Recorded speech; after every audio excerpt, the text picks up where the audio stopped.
14 फरवरी को विक्की कौशल की फिल्म छावा सिनेमाघरों में रिलीज हुई और फिल्म छत्रपति शिवाजी महाराज के बेटे छत्रपति संभाजी महाराज के जीवन को इसमें पूरी तरह से दर्शाया गया। फिल्म की वजह से एक बार फिर छत्रपति संभाजी महाराज और छावा की मौत को लेकर बहुत सारी कंट्रोवर्सी बढ़ गई।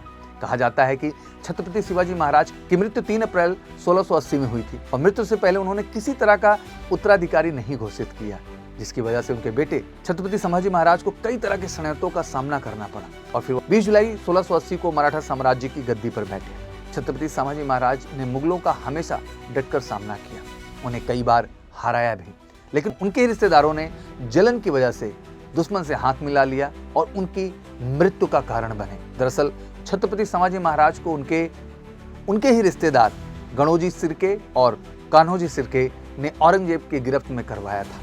तो चलिए आइए जानते हैं आखिर स्वराज्य के गद्दार गणोजी और कान्होजी कौन थे और संभाजी महाराज को किस तरीके से औरंगजेब के सामने पकड़कर लाया गया और ओवरऑल क्या कहानी थी। फिल्म तो आप जरूर देख रहे होंगे, बट मुझे लगता है इस छोटी सी कहानी में आप हर चीज़ को बहुत ही सही ढंग से समझ पाएंगे और छत्रपति संभाजी महाराज पर आप गर्व महसूस करेंगे।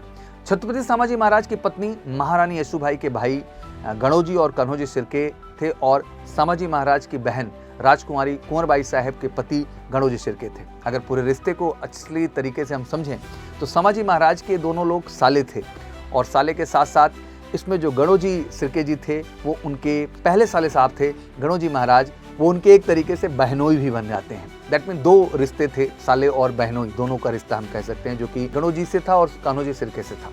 दोनों सिरके भाइयों के पिताजी सिरके मुगलों के सरदार थे और दाभोल पर उनके पिता का शासन था। जब दाभोल पर छत्रपति शिवाजी महाराज ने कब्जा कर लिया तो सिरके भाइयों को स्वराज्य से ज्यादा वतनदारी से लगाव था। बोले तो उन्हें स्वराज्य नहीं चाहिए था, उन्हें वो शासन सत्ता चाहिए थी, वो अधिकार चाहिए था जो उनको मुगलों के द्वारा दिया गया था। वो चाहते थे कि दाभोल की गद्दी पर महाराज उन्हें उत्तराधिकारी के रूप में बैठा दे। हालांकि उन्हें मराठा साम्राज्य में सूबेदार का पद दे दिया गया, देखा जाए तो उससे कई गुना बड़ा पद दिया गया, लेकिन इससे मगर दोनों भाई खुश नहीं थे क्योंकि वो दाभोल पर अपना पूरा आधिपत्य चाहते थे। शिवाजी महाराज के निधन के बाद उनके बेटे छत्रपति संभाजी महाराज ने दाभोल पर फिर से कब्जा कर लिया। जब गणोजी और कान्होजी सिरके ने संभाजी को समझाने की कोशिश की तो उन्होंने उनकी बात से साफ इनकार कर दिया। इसके बाद दोनों सिरके भाइयों ने मिलकर संभाजी महाराज के खिलाफ षड्यंत्र रचा। कहा जाता है कि गणोजी और कान्होजी सिरके को मुगल सेना के सरदार मकरब खान ने लालच देकर छत्रपति संभाजी महाराज को पकड़वाने में मदद मांगी। खान ने कहा था अगर वो संभाजी महाराज को पकड़वाते हैं तो उन्हें दक्षिण का आधा राज्य दे दिया जाएगा। सत्ता के लालच में आकर दोनों भाइयों ने संगमेश्वर से निकलने पर छावा को रास्ते में ही फंसाने की प्लानिंग कर ली। जब छावा संगमेश्वर से निकल रहे थे तभी गणोजी कुछ गांव वालों के साथ वहां पर पहुंच गया और उसने कहा कि गांव वाले आपका महाराज सम्मान करना चाहते हैं। इस पर संभाजी महाराज रुक गए और उन्होंने अपने साथ केवल 200 ही सैनिक रखे, बाकियों को रायगढ़ भेज दिया।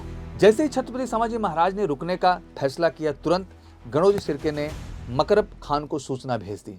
मकरब खान कहते हैं 5000 मुगल सैनिकों की फौज के साथ संगमेश्वर पहुंच गया। संभाजी जिस रास्ते से जा रहे थे उनकी जानकारी केवल मराठा सेना को थी। जिस रास्ते से छावा जा रहे थे वो बहुत ही सकरा था, जिसमें एक बार में केवल एक ही व्यक्ति जा सकता था। जब मुगल सेना ने मराठा सेना पर धावा बोला तो सभी मराठा सैनिक बहुत जबरदस्त लड़ाई लड़ी, बट वो एक एक करके संख्या कम होने की वजह से शहीद होते गए और आखिर में जब छत्रपति संभाजी महाराज बचे तो उन्हें औरंगजेब के आदेशानुसार जिंदा उनके सामने पकड़कर लाया गया। 1 फरवरी 1689 को संभाजी महाराज को औरंगजेब के सामने जंजीरों से बांधकर तुलापुर किले में ले जाया गया। वहां पर औरंगजेब ने इस्लाम कबूल करने को कहा, लेकिन छावा ने इसको अस्वीकार कर दिया। कहा जाता है कि करीब 38 दिनों तक संभाजी महाराज को औरंगजेब की सेना ने उल्टा लटका कर पीटा था और उनकी आंखें निकाल दी थी। इतना ही नहीं, छावा के शरीर के एक एक अंग को काटकर तुलापुर नदी में फेंका जा रहा था और 11 मार्च 1689 को उनके सिर को तन से जुदा कर दिया गया। जब छत्रपति संभाजी महाराज की मृत्यु हो गई तो गणोजी और कान्होजी ने मुगलों के साथ हाथ मिला लिया। उन्होंने साजिश रचकर जिंजी पर भी जुल्फिकार खान का कब्जा करा दिया। हालांकि बाद में सिरके भाइयों ने छत्रपति राजाराम महाराज को जिंजी से बाहर निकालने में मदद की। इसकी वजह से इन दोनों भाइयों को भी औरंगजेब ने बंदी बना लिया। लेकिन औरंगजेब की मौत के बाद सिरके भाई मुगलों के चंगुल से छूट गए और छत्रपति साहूजी महाराज के शासनकाल में मराठा साम्राज्य में दोबारा शामिल हो गए। बट फाइनली मैं यही कहना चाहता हूँ कि संभाजी महाराज बिल्कुल शेर की तरह थे, वो शेर की तरह लड़े, झुके नहीं। तो वाकई में कैसी लगती है आपको स्टोरीज जो मैं आपको बताता हूँ? अगर पसंद आती है तो चैनल पर नए हैं तो सब्सक्राइब करें और अच्छा लगता है तो वीडियोज़ को शेयर जरूर करें। Thank you so much, wish you good luck. जय हिंद, जय भारत।